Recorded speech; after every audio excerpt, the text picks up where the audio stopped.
qədim heyvanlara məxsus olan sümüklərdir.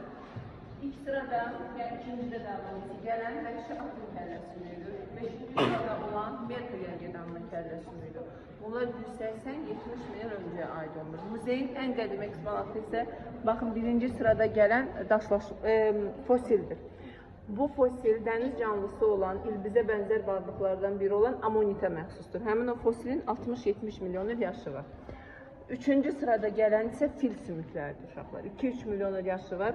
Azərbaycan ərazisindən fil sümüklərinin tapılması Azərbaycanda iqlimin dəyişkən olmasından xəbər verir. Azərbaycanda qədim insanlar 1,5 milyon öncə yaşamalıdır. Qədim insanların yaşadığı ilk düşərgələrdən biri Qarabağ bölgəsidir.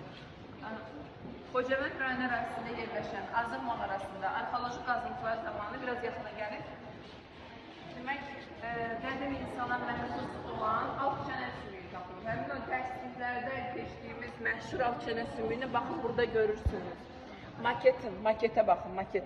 Baxın, plasmas maketin içindəki də alt çənə sümüyü, bu mağara arasındadır. Bu alt çənə sümüyü 18-22 yaşlı qadına məxsus idi. 350-400 min il öncəyə aiddir. Bu insana isə azıxantrop, yəni azıq adamı deyilir.